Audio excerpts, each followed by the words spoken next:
మర్చిపోతా ఆరాధ్య, మనం గ్రాసరీస్ తీసుకున్నాము, వాటికి ఇంటీరియర్ డిజైన్ చేసాము, అన్ని ఏర్పాట్లు చేయించుకున్నాం.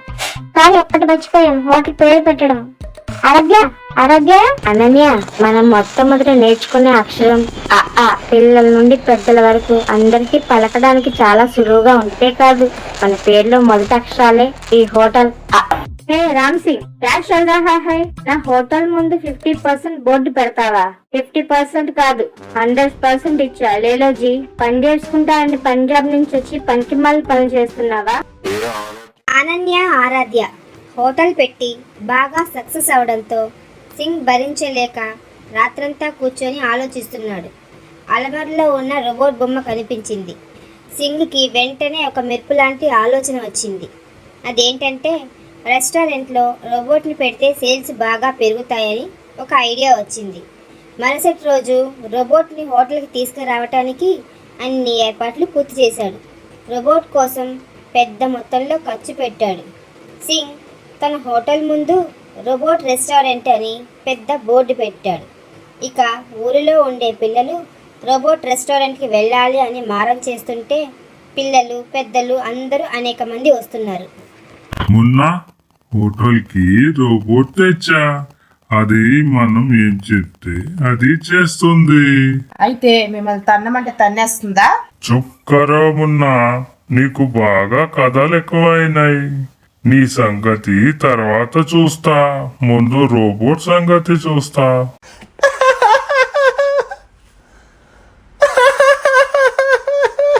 హోటల్ అఆలో కస్టమర్లు అరాకొరా మాత్రమే వస్తూ ఉన్నారు. అరే మహేష్, ఏమైంది?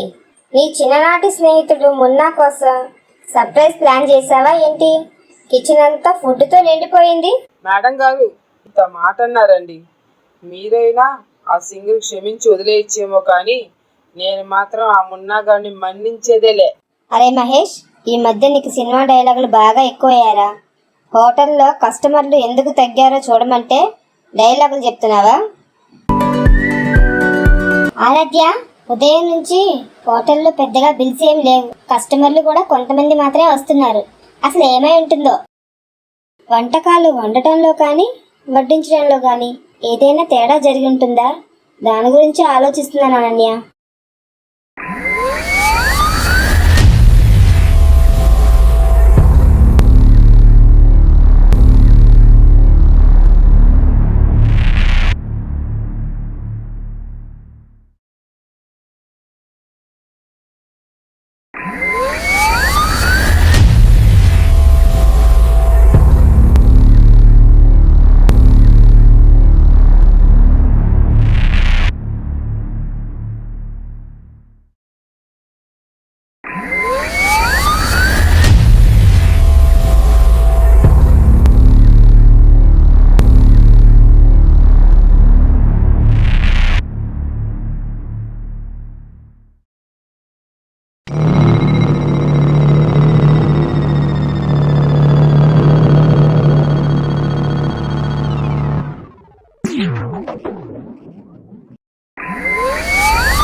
అరే మున్నా, హోటల్ పనంతా రోబోట్ చేస్తుంది.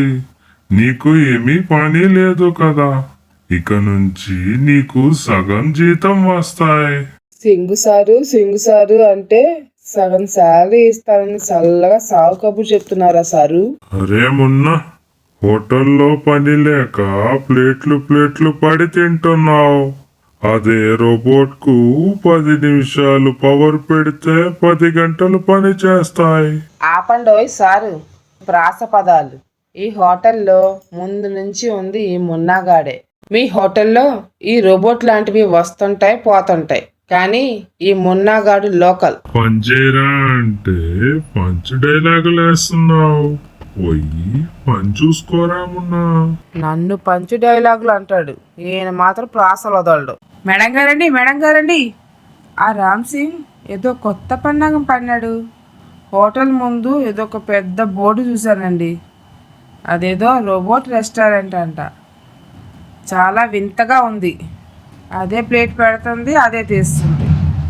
జనాలు ఎగబడిపోతున్నారు. ఓహో, ఎపిసోడ్ 2 మొదలైందన్నమాట. అనన్య, రెడీగా ఉన్నావా? ఎపిసోడ్ 2లోకి వెళ్దామా?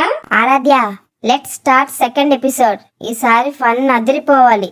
మినిమం 100 లైక్స్ ఎక్స్పెక్ట్ చేస్తున్నా. ఆ మరుసటి రోజు అనన్య, ఆరాధ్యలు ఆ హోటల్లో ట్రైన్ రెస్టారెంట్ ప్రారంభిస్తున్నట్లు లౌడ్ స్పీకర్లో అనౌన్స్ చేశారు.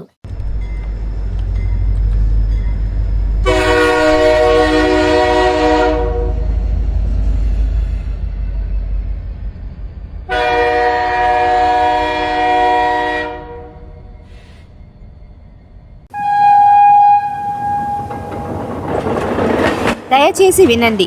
ఏపీటీఎస్ ఎక్స్ప్రెస్ 1వ నెంబర్ టేబుల్కి ఫుడ్ సప్లై చేయడానికి సిద్ధముగా ఉన్నది. కృపయా జాన్తే. ఏపీటీఎస్ एक्सप्रेस टेबल नंबर 1 पर खाना परसाने के लिए तैयारी है. ధన్యవాద్. దయచేసి వినండి. తమిళనాడు ఎక్స్ప్రెస్ 2వ నెంబర్ టేబుల్కు ఫుడ్ అందించడానికి బయలుదేరినది. ధన్యవాదములు. కృపయా జాన్తే.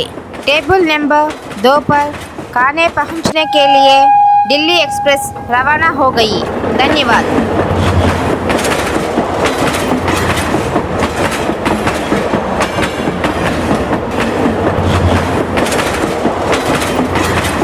ఆరాధ్య, ఆ రామ్ సింగ్ కి నువ్వు ఇచ్చే టెస్టులకి నాకు హార్ట్ అటాక్ వచ్చేలాగా ఉందే బాబు. నేను హోటల్లో ఉన్నానో రైల్వే స్టేషన్ లో ఉన్నానో ఒక్క నిమిషం అర్థం కాక షాక్ లో ఉన్నానే బాబు. ట్రైన్ రెస్టారెంట్ అనే కాన్సెప్ట్తో ఆరాధ్య, అనన్యలు పుంజుకోవడమే కాకుండా ఏ గుర్తింపు లేని ఆ ఊరికి ఆరాధ్య, అనన్యలే గుర్తింపు అయ్యారు. అరే మొన్న కస్టమర్లు తగ్గారు ఏంటి? అంటే మన అజాత శత్రువులు మనల్ని తలుచుకుంటున్నారా ఏంటి? అరే ఏ క్యా పరేషాన్. మనం అయితే కొత్త ఉపాయం ఆలోచించాల్సిందే. మొన్న నువ్వు హోటల్ కి ఫుడ్ ప్రిపేర్ చేయకు. కస్టమర్ కి ఏం కావాలన్నా అది ఆ నుంచే తెచ్చుకుందాం. ఇంకోసారి మీరు చెప్పేది నాకేం అర్థం కావట్లేదండి. మన హోటల్ నుంచుకొని హోటల్ ఆ నుంచి తెచ్చుకోవడం ఏంటో. నువ్వు చెప్పింది చెయ్యి. ముందు రోబోట్ ని తీసుకొని నా రూమ్ లో పెట్టు. తిక్కలోడికి తిరణాలకు వెళ్తే ఎక్కదిగా సరిపోయిందంట. ఈ తిక్కలోడు రోబోట్ వచ్చిన దగ్గర నుంచి నన్ను సాగు దబ్బుతున్నాడు. రామ్ సింగ్ తన అతి తెలివితేటలను ఉపయోగించి రోబోట్ను హోటల్ పనులకే కాకుండా తన సొంత పనులకు కూడా ఉపయోగిస్తూ ఉంటాడు. రామ్ సింగ్ మున్నా ద్వారా హోటల్ ఆలో రోజు ఎవరు బయటికి వెళ్తారో చూసుకొని వారిలాగా రోబోట్ని డిజైన్ చేసి ఫుడ్ తెప్పిస్తూ ఉంటాడు. రామ్ సింగ్ రోబోట్ను ఆరాధ్యగా డిజైన్ చేసి రామ్ సింగ్ హోటల్లో ఏ ఫుడ్ అయితే కస్టమర్లు ఆర్డర్ చేస్తారో ఆ ఫుడ్ని హోటల్ ఆ నుండి తెప్పిస్తాడు. ఇలాగే రోజుకొకరి వేషంలో రామ్ సింగ్ హోటల్ ఆ నుండి ఫుడ్ రామ్ సింగ్ హోటల్కి వస్తూ ఉంటుంది.